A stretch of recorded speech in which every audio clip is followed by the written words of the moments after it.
Welcome, Immigrant Nation. Another week, another new episode. I am your host, Aaron Deliosa, and this is An Immigrant's Life podcast. An Immigrant's Life on all your social media. Thank you for joining us, whether you're new here or a long-time listener. I appreciate you so much.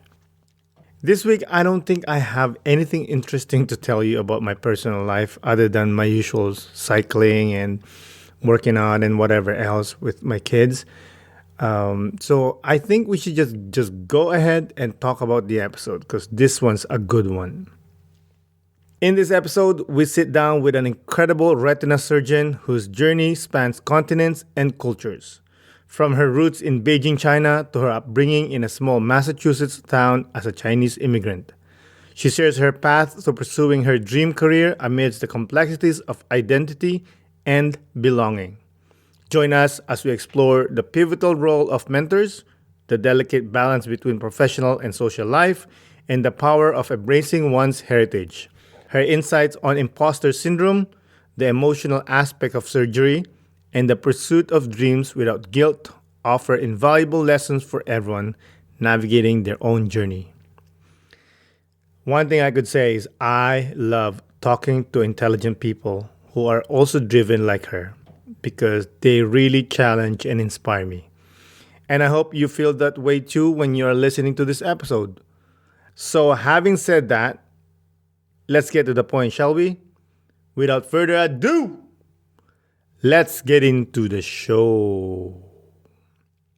Isa, dalawa, tatlo. Today's guest is a future retina surgeon that will take care of your eyes like how she takes care of her glutes and hammies. Everyone, please welcome Dr. Tina Tang.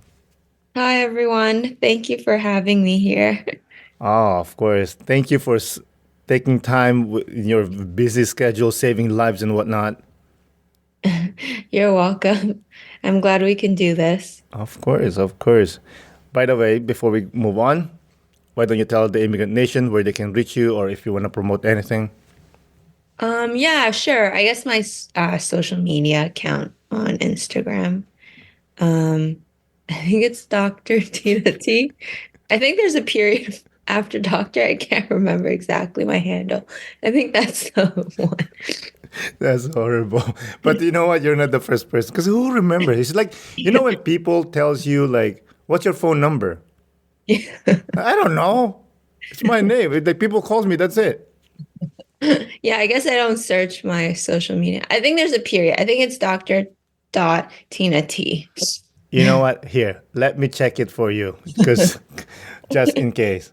So it's, for the listeners, it's Dr. Dr.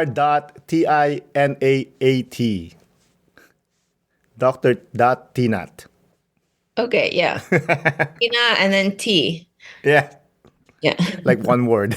I think everyone's going to be confused. It's all good. Hey, but when I release the episode, I'm gonna put the link anyway, so that'll help too. But yeah, again, thank you for coming on, and I hope your dog likes me enough not to growl too much. Yeah, I think she's sleeping now. So Good. How many animals do you have? I have 3. I have a husky and 2 cats. Husky. I love huskies. They're beautiful. Yeah. Why did you choose to have a husky? Well, actually, mostly influenced by Game of Thrones. What a nerd! Yeah, she's named after Daenerys before I found out the ending of the show, but her name's Dany. Oh, that's beautiful. I just recently watched Game of Thrones with my kid, and he's like, Dad, this is the greatest show ever. I said, I know, right? It is a great show. I love it. Yeah. The last 2 seasons, I was like, yeah, come on, man, be better. Yeah. Yeah, exactly. Did you read the books too? No. No? Okay. I mean, to be honest, well, I've read the first 3. It's pretty much the same. Oh, Like, okay. it's almost the same. There's a little bit The show? different. Yeah. The show and the book, they're almost the same. Anyways, it's not about Game of Thrones. Let's talk about you. You mentioned that you're in Toronto, but where were you originally from? Yeah, I guess I have a complex story. I was born in China, Beijing, and then my family and I immigrated to Montreal well, they immigrated, my parents immigrated first, and then I joined them when I was 5 years old. And then afterwards, we moved to Massachusetts when I was around 9 years old. And then I did like elementary school, high school, middle school in the US. And then I decided to go back to Montreal when I was 18 for undergrad and further education. So then I moved back on my own to Montreal.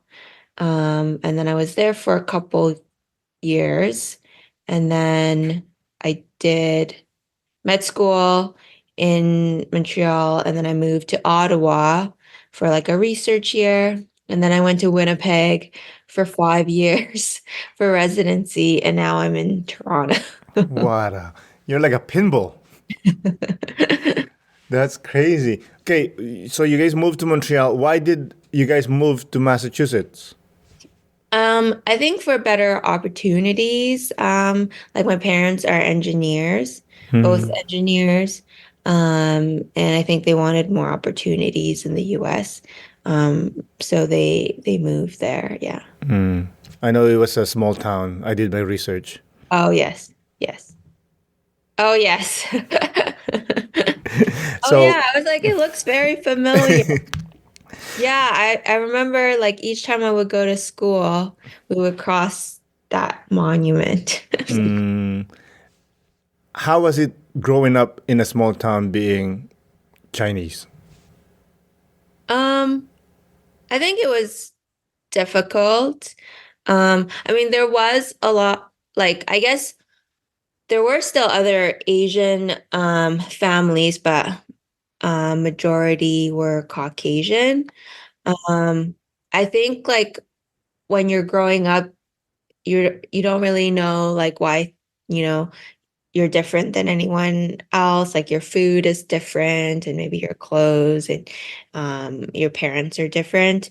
Um, I think like it was hard at first because I felt like I didn't really fit in, which makes sense because, I'm not like them and my family's background's not like them. I think at first I felt really embarrassed actually of like my differences and why I couldn't feel like I belonged. And I was able to find, a group of friends who were from different immigrant families. Like some of my friends were Russian, some Indian, some also Chinese. And like those were my group of people that I felt we connected more and belonged. Um, and I think as I got older and kind of moved into different parts of both Canada and the US, I've kind of grown to really embrace my uniqueness and my background. And I feel like a huge part of my immigrant story and my ethnicity makes me unique and brings a lot of value to when I interact now with different patients and how I can relate to them. So I think it took me a long time to be proud of my heritage, but I think I'm in a good place now where I wouldn't change like anything about how um, the challenges that I faced through the different communities and how I kind of learned to to embrace the difference rather than trying to fit in with everybody. Yeah, that's beautiful. Do you remember the time, not the moment, but at least the time when you realized, like, you know what, dude, I'm cool because I'm Chinese or whatever, you know? Hmm. Yeah, I think it was during undergrad when I was um, like for the first time you're on your own in undergrad, like you moved out of your parents' place and you're kind of forming your own identity because you moved out of your like high school community, you have new friends, so you get to pick whoever you want to be.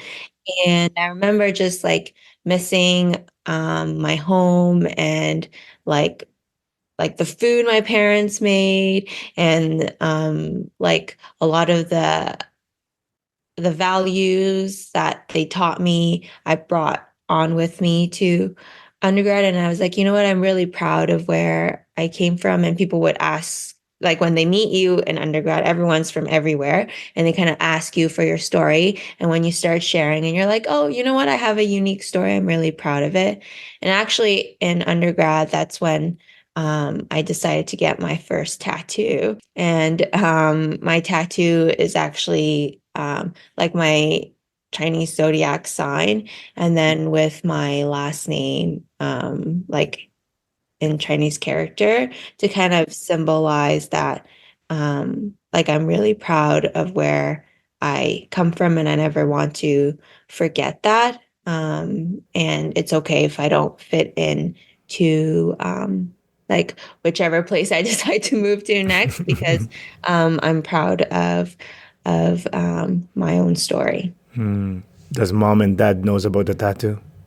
Yes, they were not happy about it at first, but I think they like once they understand the meaning behind it, I think they appreciate it. Yeah, I mean, it's. I guess they're like, I guess it's all right because it's Chinese, you know. Yes. Do you speak the language? What do you speak? Cantonese or Mandarin? I I'm not sure. speak a bit of Mandarin. I wish my Mandarin was better, but like I did go to a bit of Chinese school growing up, but it would only be on weekends, for like 1 day a week. And I mostly just speak it to my parents and sometimes to patients if they don't speak English very well. But I wish it was better. I think if I had more time, I would probably improve my Mandarin and maybe learn something else too. Yeah, most likely. Doing language school during the weekends when you were young, did you like that or you hated it? I don't think I liked it, no. It's like another school day when you already have 5 days of school. But I wish I took more, like, I remembered more things from it because I don't think I took it very seriously. No, because like you said earlier that you were a little bit of ashamed of your background, so you Mhm, didn't wanna. You're trying to get away from it, but this thing is pulling you back, right? mhm. So you're like, no, I don't want to learn this. This is what I'm trying to avoid. Yeah, You yeah. know, Mhm. at home, what language did you guys speak? Did mom and dad speak to you in Mandarin? Yeah, usually they would speak to us in Mandarin, and then um, we would, like my brother and I, we would speak back in a mix of English and Mandarin. But you understand it? Yeah, I understand their accent, but I think it's hard for me when it's someone from another region of like China with a different accent. It's harder for me to understand. And then before that, when we lived in Montreal, I used to be very fluent in French, so we would speak like I would speak back in French to my parents because I guess from 5 to 9 I went to like a French school. Oh, mom and dad speak French too? Mostly my dad speaks a bit of French, but now we don't even use it. Sometimes I'll use it for some patients. It was more common like in Montreal, obviously, and some in Winnipeg, but not that much in Toronto. For sure. They don't even use that there. Can you share a positive outcome for not being a cool kid? Because I saw your post about wanting to be a Oh, cool kid. I love that. um, yeah, I mean, I don't think I would have probably been as involved in my academics as I was if I was a cool kid. Um, and I think like the friendships that I've developed from not being a cool kid were deeper kind of connections that I still have to this day, and I really appreciate all my friends. I think because they appreciated and liked me for who I was and not because I was a cool kid, even though they say they think I was cool. Well, you are cool to them, right? And that's what Yeah, matters. But obviously, yeah, when we're young, we don't know that. yeah, yeah. No, I think yeah, it taught me that like, you know, I don't have to really fit into an idealistic picture to be happy and proud of the life that I'm living. And um, yeah, I wouldn't change anything about the past. Were you bullied in high school, or you're one of those like just in the middle? Yeah, I think I was lucky that I just like nobody really cared about me to bully me. Like I think I just like yeah, I don't think many people like we had a couple high school reunions that I never went to, but I'm sure if I went to, people probably wouldn't even remember that Hmm. I was there, except for like my friends, obviously. But I think I just was under the radar for most people. I love that. I love that Yeah. because for me in high school, I hang out with the cool kids and I hang out with the nerds. Hmm. It's like my when I'm tired of the cool kids, I'm going to the nerds. If I'm tired of the nerds, I'll go to the cool kids. Hmm. Because the cool kids gets invited to the cool parties and whatnot. The girls are there, the Yeah. pretty ones are there, whatever. And then the nerds are the nerds. They're cool too, but they're nerds at the end. It gets Yeah. boring. Yeah. I love Yeah. that you mentioned about reunions. Like I find that the most stupid thing ever. Have you been to one? Yes, I guess kinda because I went to visit the Philippines and we had this small gathering. It wasn't really a reunion, but it was, my high school friends and high school friends and high school classmates. And I was like, at the whole time, I was like, this is dumb. Because most of the people, I don't even care anyway. Hmm. Right? Yeah. Okay, I must admit, there was some people there that I've never seen or whatever that I saw. And I'm like, oh, that's cool to see this person. Hmm. But am I gonna start adding them on Facebook and start having a conversation and be friends? No, not really. Yeah. That's Yeah. it. I'm too busy. I have enough friends. I don't Hmm. need extra friends. Hmm. You know. Speaking of friends, obviously you're busy with trying to chase your dream and all that. How's your social life? Um, I mean, I think I'm also older, so a lot of my friends have their own thing going on too. But I think when we do have time to like meet up, it's as if like no time has passed by, and it's always really nice and very healing and therapeutic to spend time with them. But I think we're all it's not like undergrad we would see each other and hang out all the time. Like I sometimes miss that because I think as you get older, you just spend more time alone.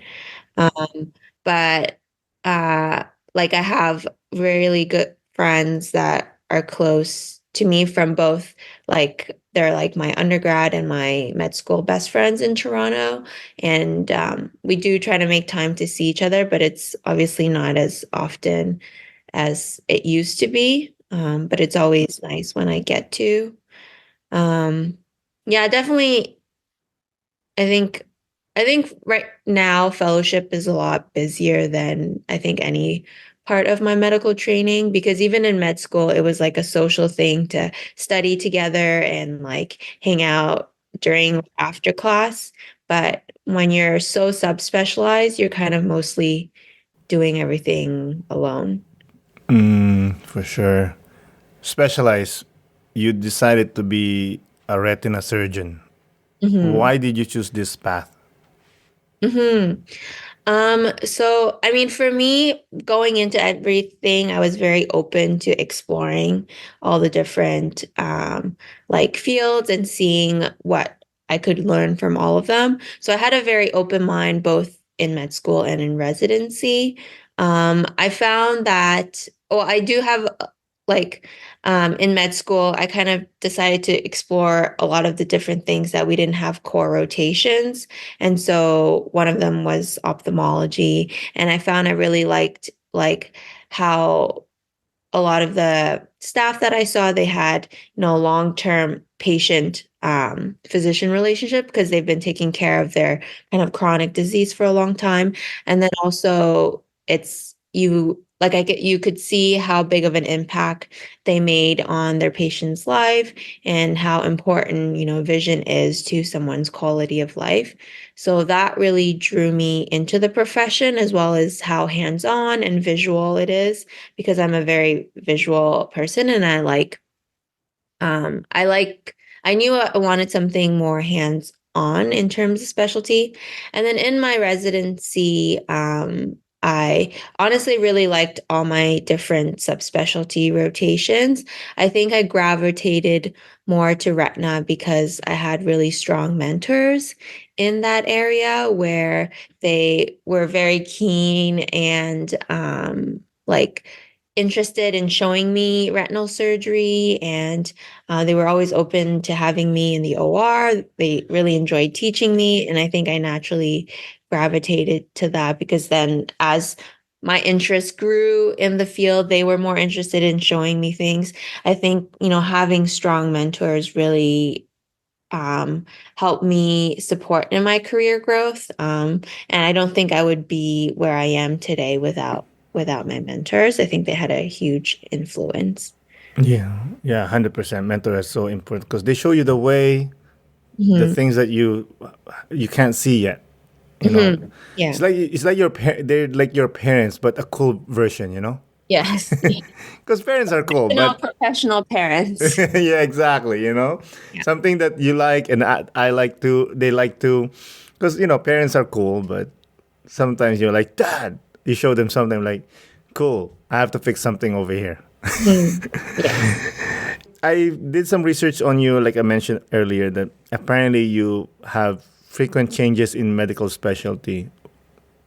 Was there a reason why, or Oh, like you mean from nursing to yeah, medicine? I mean that was the only one.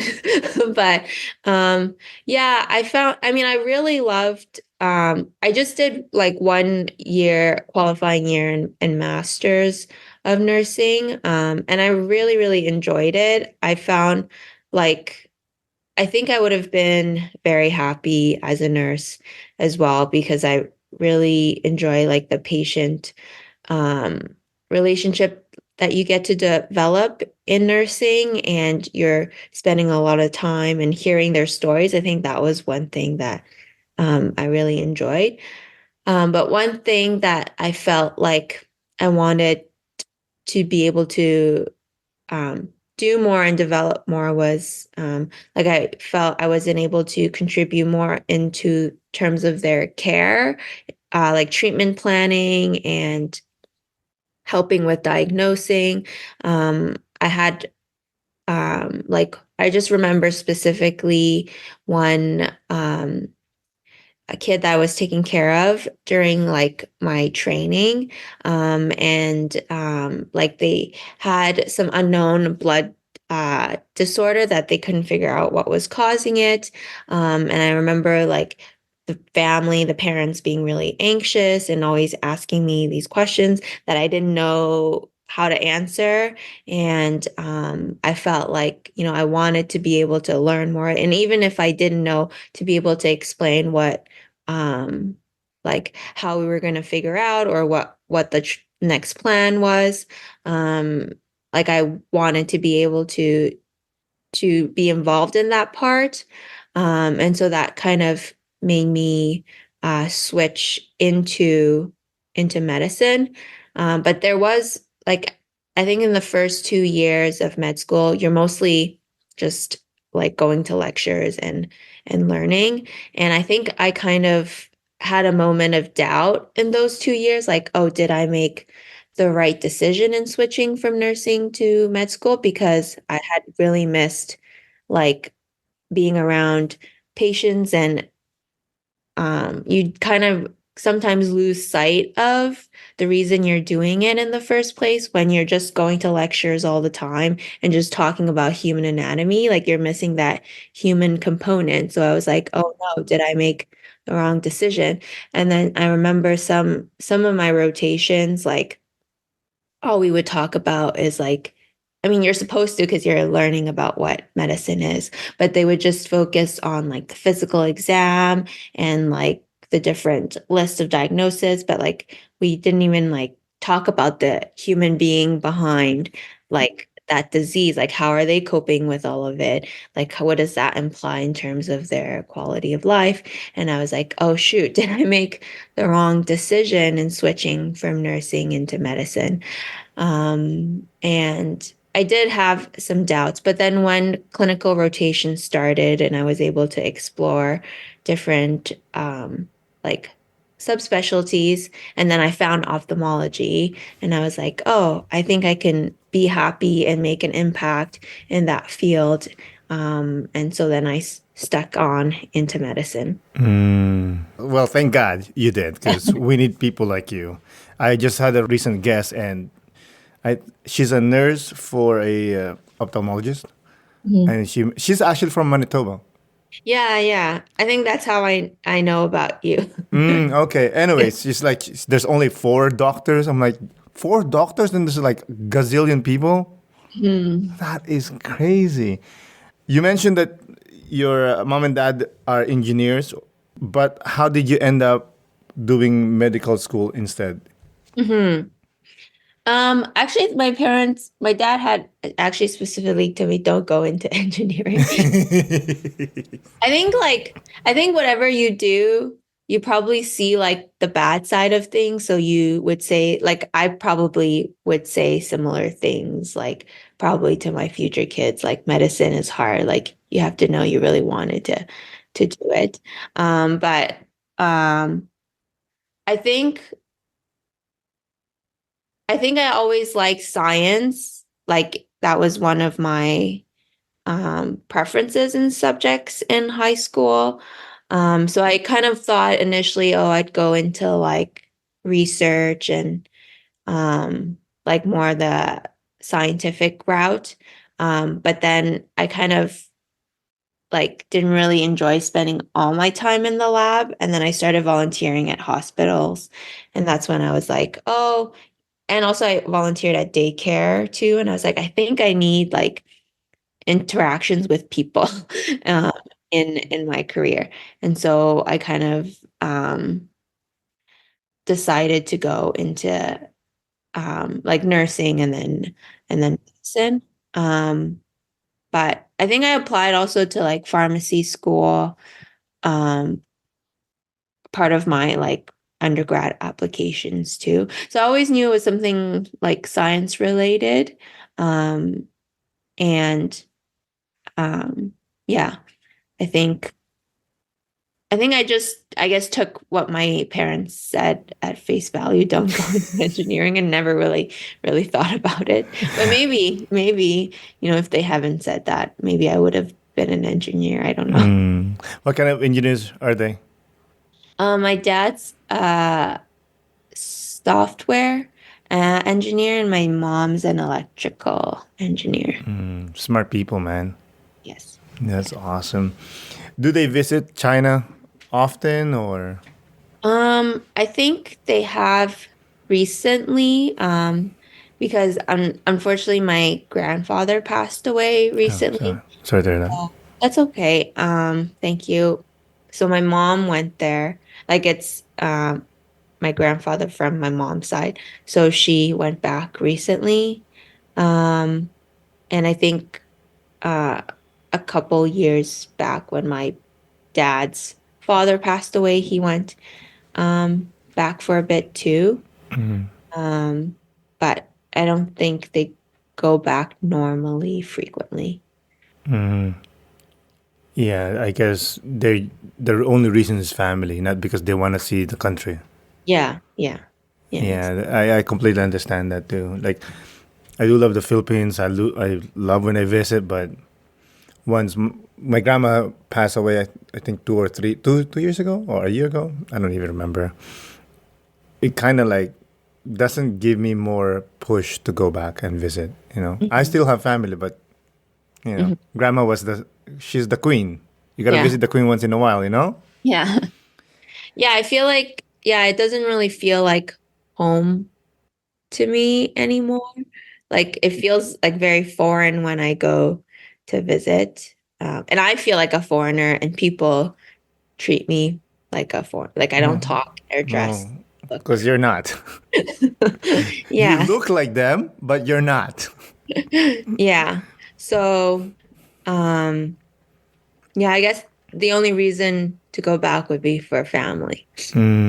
Do you see mom and dad often? No, not as often as I'd like to. It's very hard to take time off. So usually it just happens to be like you get a week during the holidays, like Christmas or New Year's. And so you can visit. Yeah. How do you deal with that? I think I'm just gotten used to it because like I've been doing my medical training for so long. Um, but I think it's harder as I get older and I see my parents getting older, that you kind of realize how much time has gone into your training, and like people's life has just like the time has flown by. Yeah. Because you don't, or I don't notice how much time has gone by because you're so busy, like, in your training. But then once you, like, after a while, when you look at your parents, they look, so much older than when you started this whole process of training. Yeah.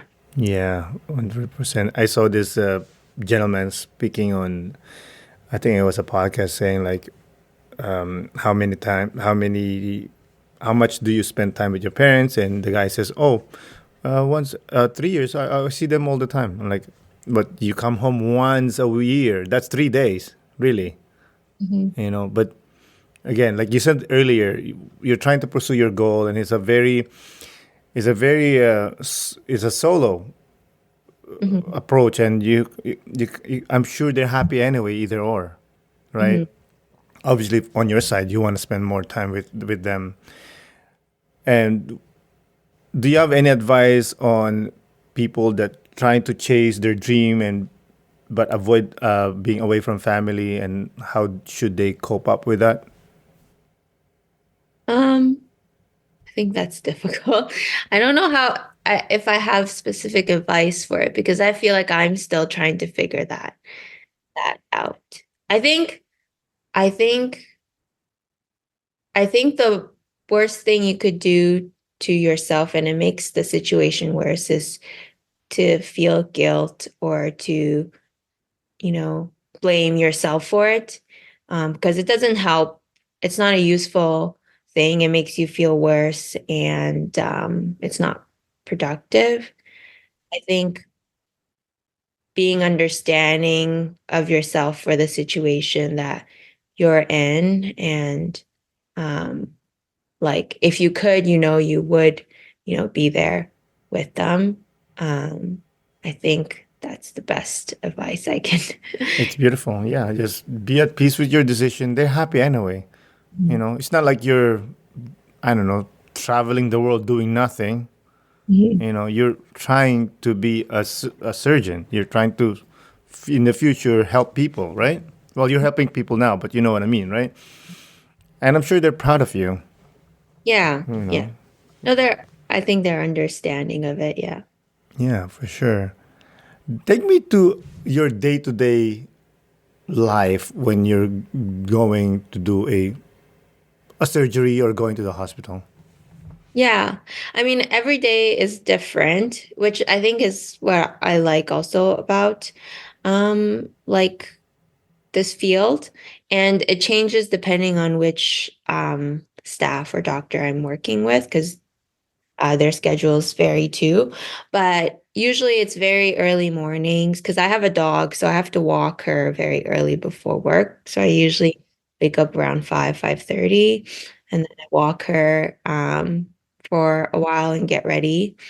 And then I go to the hospital. I try to go there early so I can review like which patients we're doing surgery on, what are we doing, their images, and then if they need like lenses to pick out to look at that. I don't like feeling like late for work or surgery, so I always show up early to do that. I like going in more relaxed, and then I go and introduce myself to the patients that we're gonna do surgery that day. Introduce myself to the nursing team. Usually it's the same, so by now they know who I am and make sure all the equipment is set up. And usually surgery starts around 7:45. Um, and then sometimes we have half day surgery, sometimes full days. And usually we finish around 3:34. And then I have usually patients that I've got from call, like emergency retinal detachments that I've been following, doing lasers and other procedures. So I start seeing them after OR around 3:34.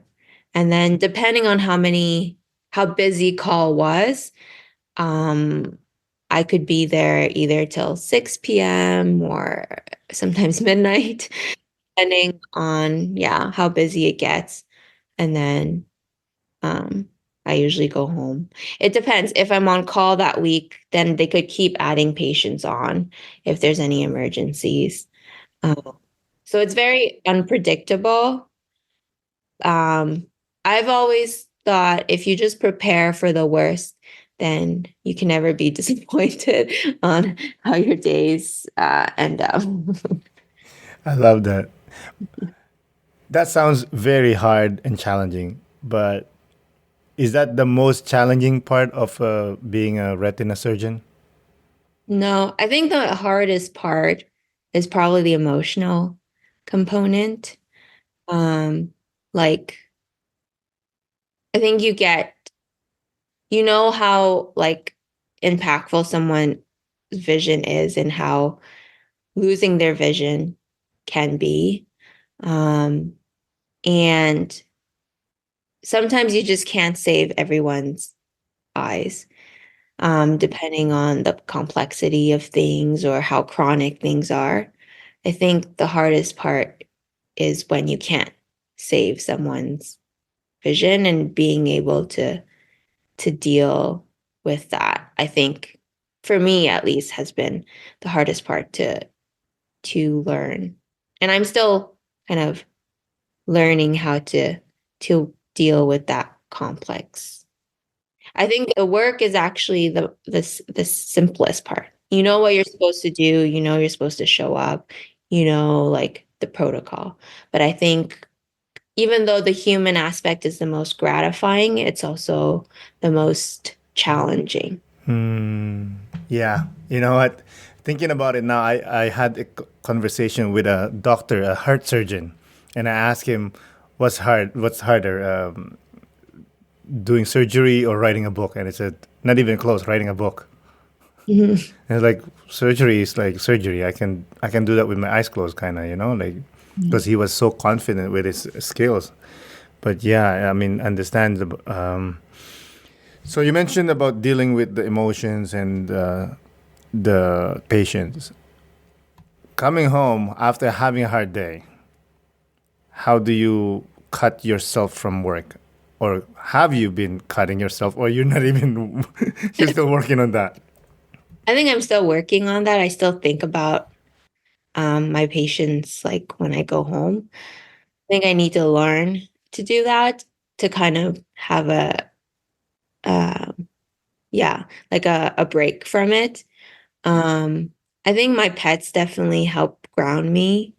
Like seeing them always makes my day happy no matter what happens at work. And then probably watching something mindless on YouTube or Netflix Like before. what? I think it's embarrassing. No, What hey, listen, you're a doctor. There is nothing embarrassing. right now it's Love is Blind because it's so mindless.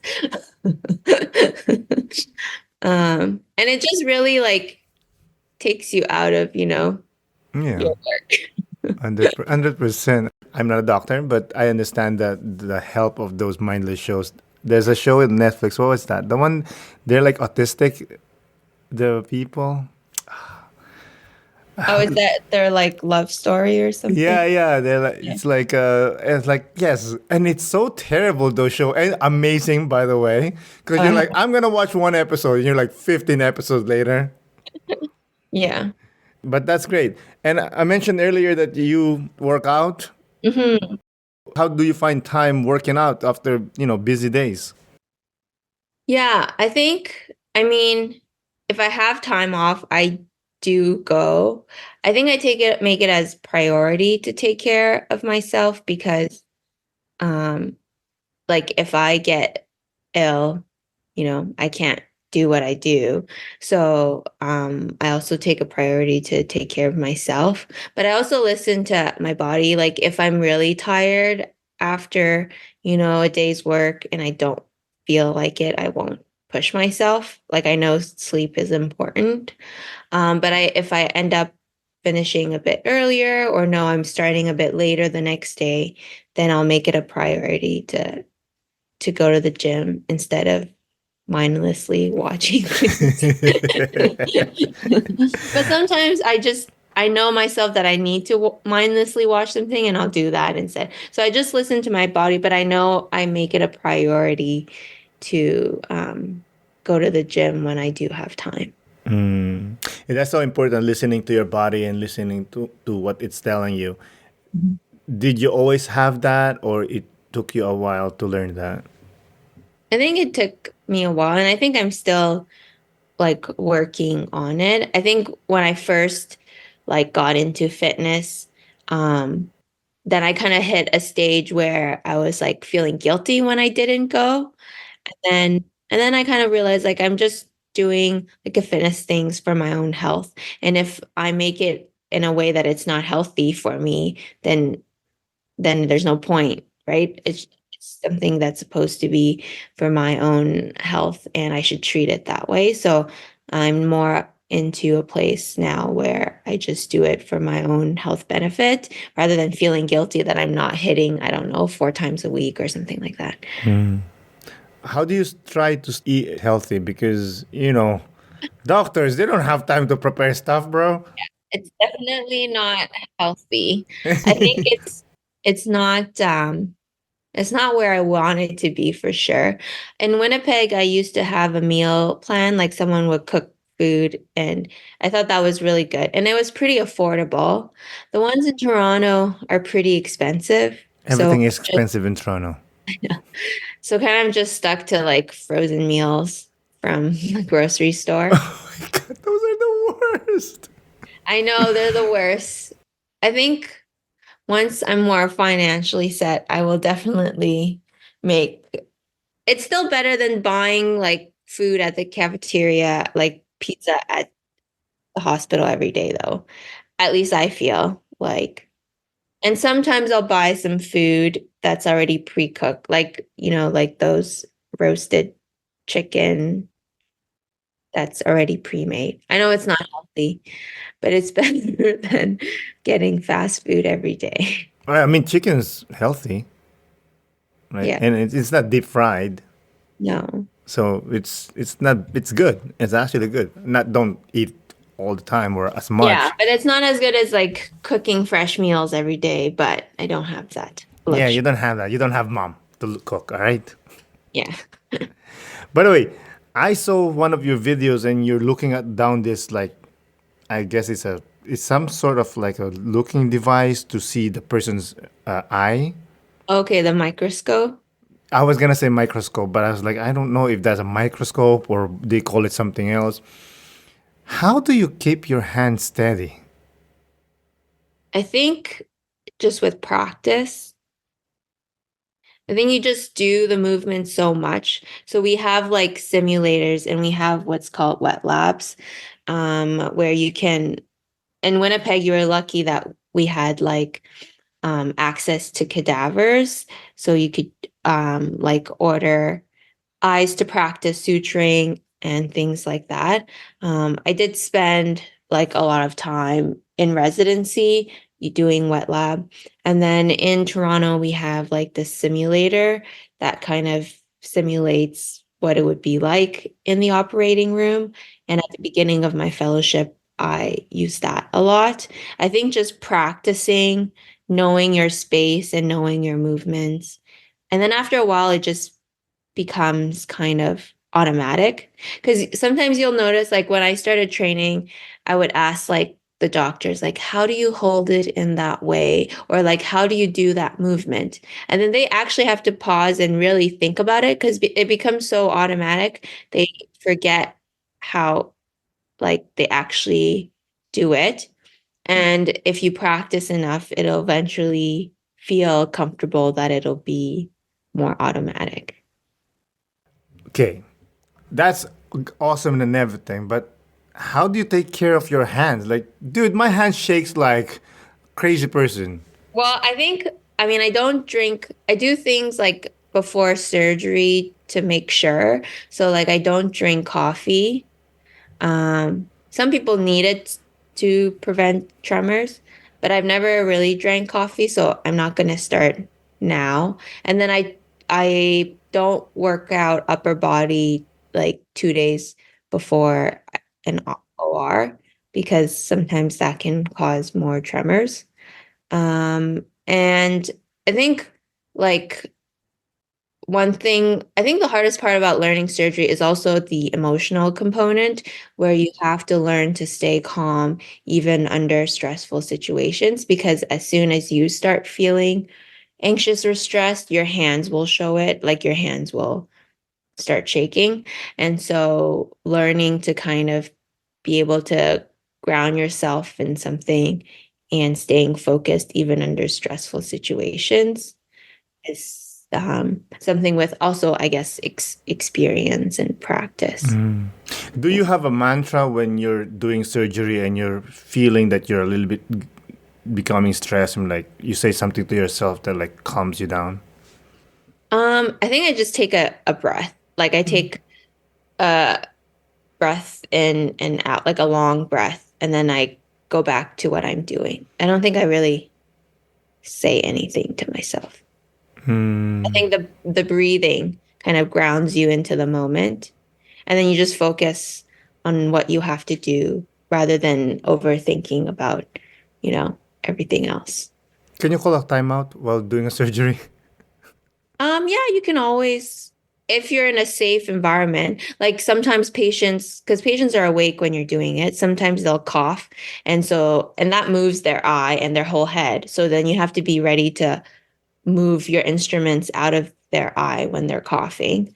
And then you can take like a short break while they're coughing and then go back in. Yeah. While you're poking their eyes, they're awake? Yeah.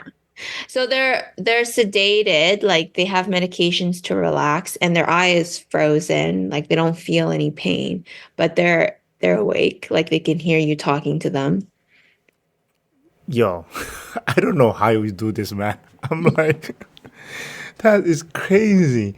You mentioned earlier that you do a lot of retinal detachments.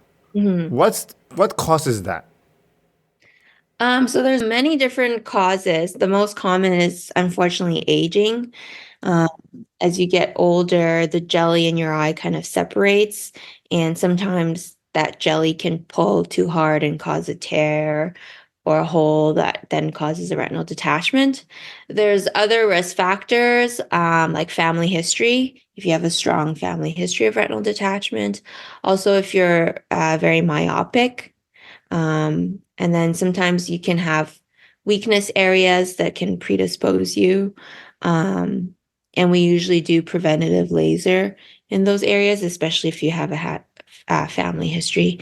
And then also trauma, like people who get hit in the eye, um, they sometimes can develop like retinal detachments down the line. Yeah, I watch MMA and it does happen. Yeah. Okay, as you see, I'm wearing glasses. My vision is garbage. Do you have any advice for me or other people that are listening that like at least the main thing that you should do with your eyes? I think getting routine eye exams is important. And if you have symptoms, to not kind of put it off, but to go in and have it checked out. Because most eye conditions, it's better if we treat it early on. And then if you have other health conditions like diabetes, it's important to get your eyes checked to make sure that it's not impacting your eyes. Good. My mom's gonna listen to this, and she's starting to have a cataract, Mm. and I'm like, yo, check your eyes, bruh. Mhm. You know, you mentioned that you're using microscope and whatnot, and AI is coming or is here. How do you think technology is gonna affect retina surgery in the Mhm. future? I think it would be good if it can assist us. I think that's probably what would happen, where because like there's so many patients and there's not enough specialists.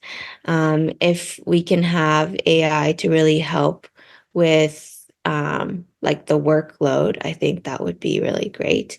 But to do it in a safe way, um, where things are not missed, and especially, I'm not sure how it would help necessarily surgery, but if it could, because a lot of the retinal surgeries are very delicate and precise. If there's a way that it could help that, that would be also great. I think if we could have like intraoperative imaging where it can assist us during surgery to show us exactly, where our instruments are, that would be great.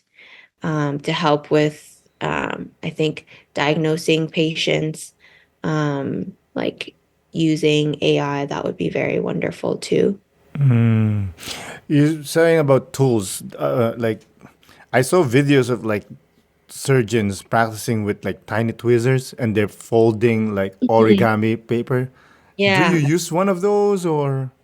No, because ours is not robotics surgery. We actually just use our hands with the instruments.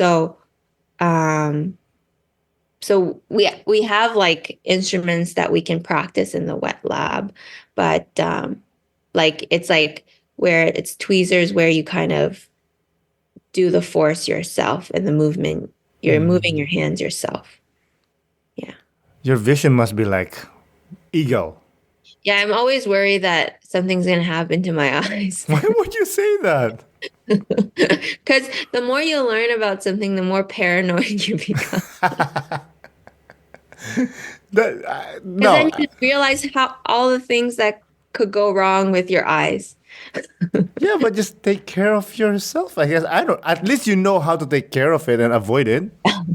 Yes. Not like me. Like once in a while, like my eyes is just because I'm wearing glasses, Mhm. and sometimes I'll wake up and my vision is blurry. I take Mhm. out my glasses and still blurry, and like it doesn't make sense. And then eventually through the day, it comes back. Of course, I did WebMD because I'm a doctor. You didn't know that, and apparently, it's my eyes are dry. Yes. I don't know if it's true or not, but I understand. Probably. That's a very common thing. What do you think? What causes eye dryness? I think living in Canada. Wait, where On do you live right now? Montreal. Montreal. Yeah. Okay. I guess it's more humid than Winnipeg is dry. So But it's dryness. yeah, like our heaters. Um, yeah. Yeah, yeah. You know what, dude? You're probably 100% right. Cause I even have like a eyedropper. I don't even use it. Cause I'm a man. We're strong. We live forever.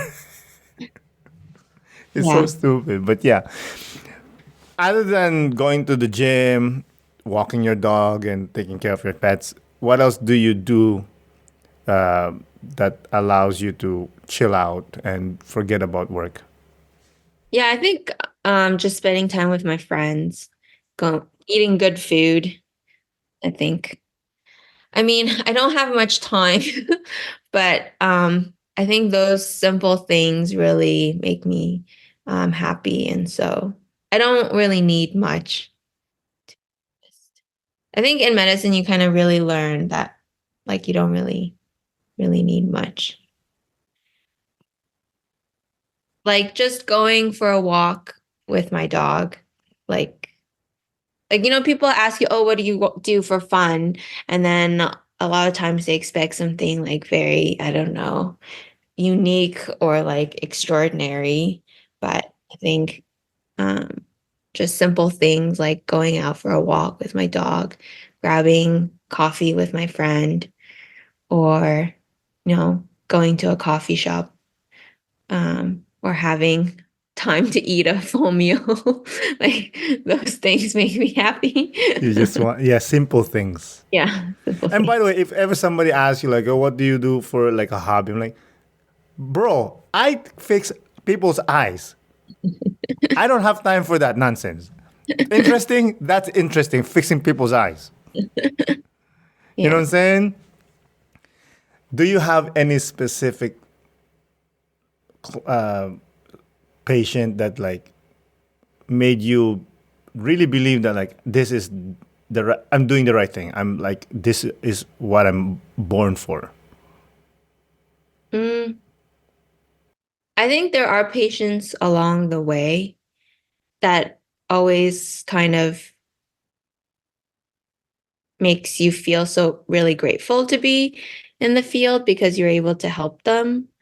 I think there's like one patient that kind of really pushed me to like go into the field of medicine. It was actually during nursing.